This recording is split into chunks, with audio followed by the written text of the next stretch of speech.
A story is a kind of prophecy. The story idea strikes you out of nowhere.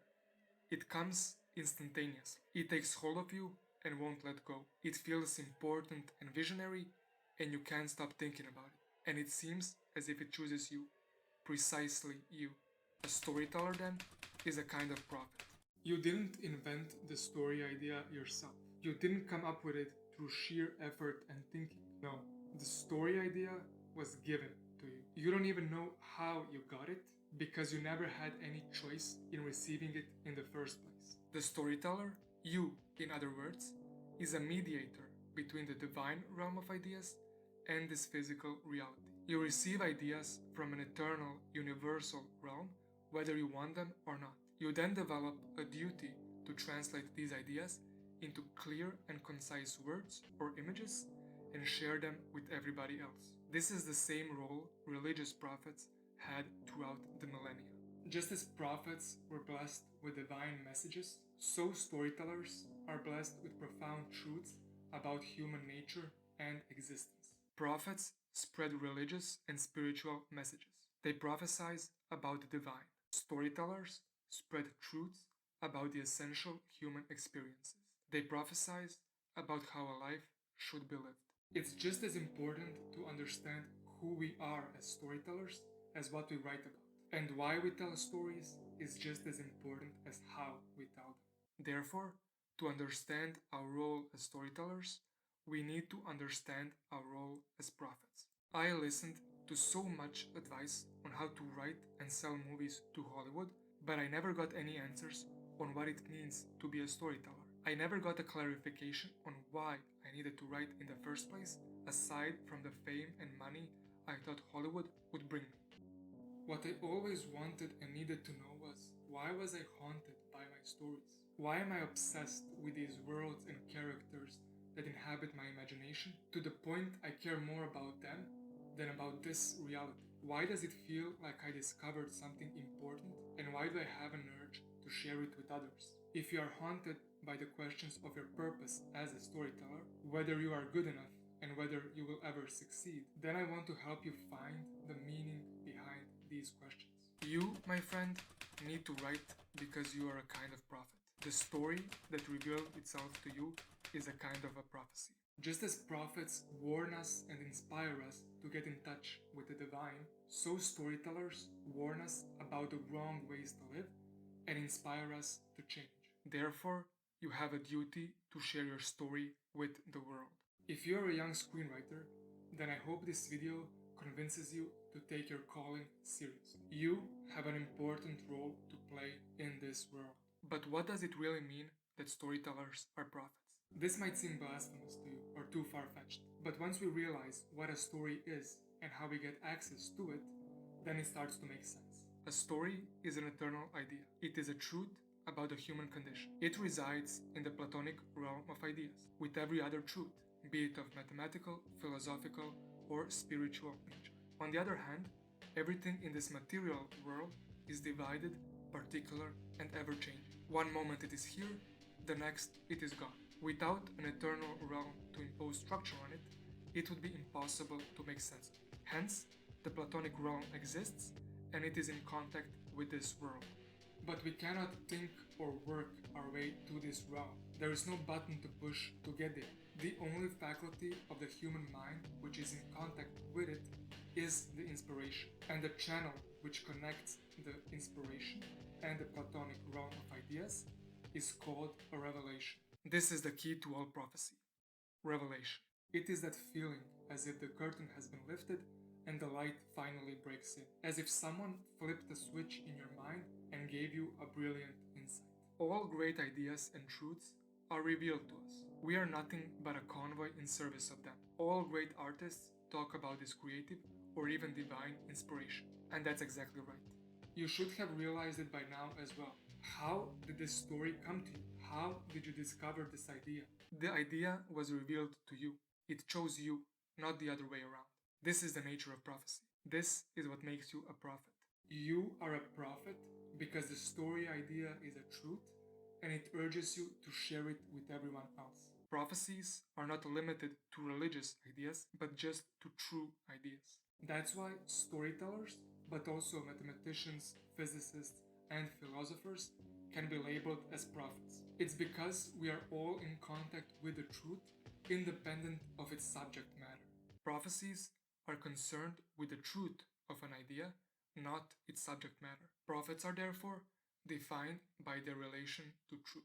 The revelation strikes us as inspiration. It transports us into a different state of being, which is more emotional than intellectual. That's why we feel an idea more strongly than we actually understand it. And that's why nobody is as obsessed with our ideas as we are ourselves.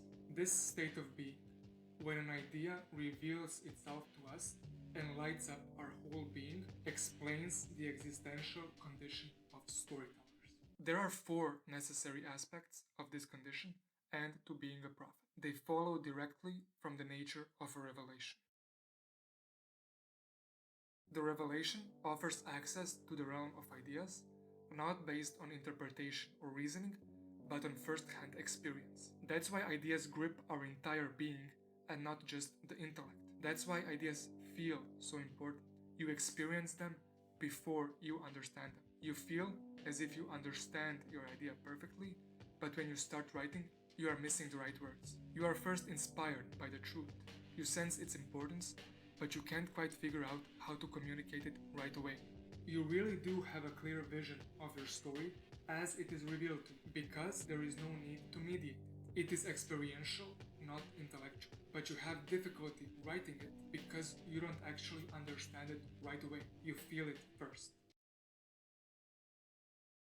Ideas feel important because they are revealed just to a single individual. Inspiration is limited to one person only and cannot be shared directly. Nobody else has the same access to this idea as you do, so it feels as if the idea chose you and only you. That's why we develop such a connection to our ideas, especially in the early stages of our writing career. In the beginning of our storytelling journey, we are scared to share our ideas with others because we believe people will steal them precisely due to this feeling.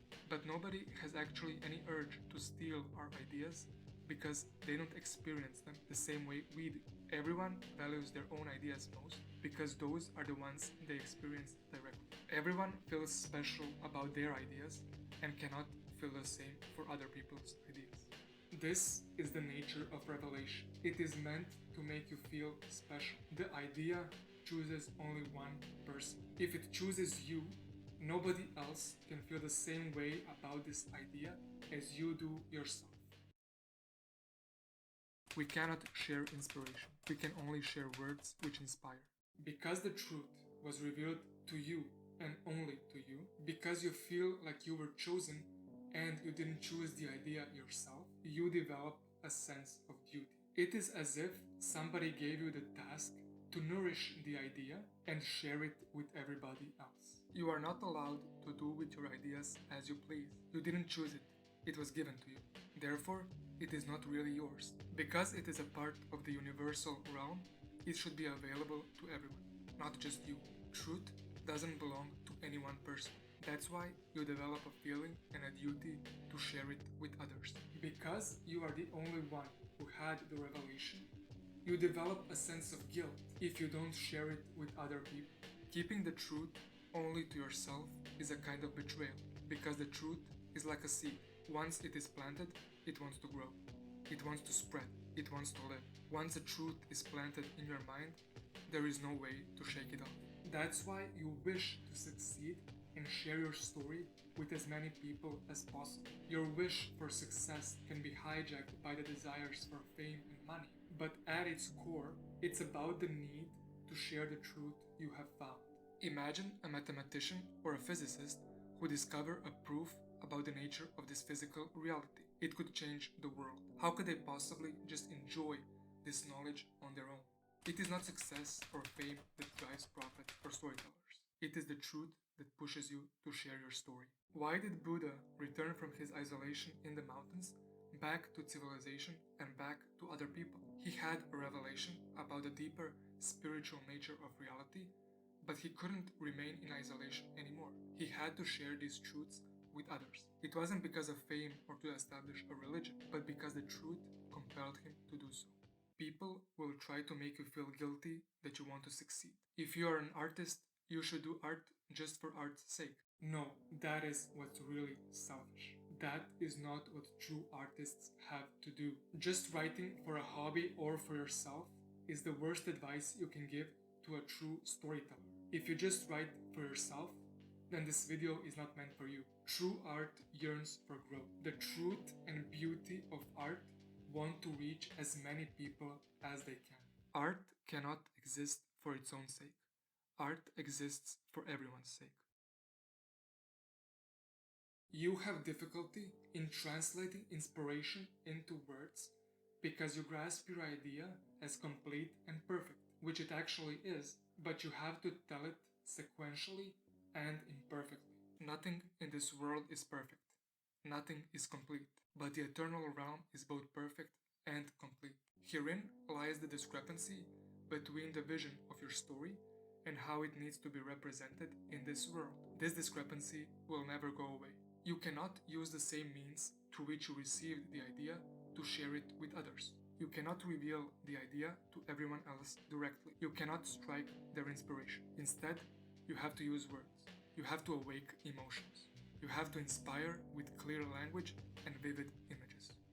If this difficulty will never go away, what should you do? I outlined the principles you can follow in my previous video. These principles clarify how storytelling is a translation of an idea from inspiration into understanding. Your purpose as a storyteller is to use words to inspire people and change their lives.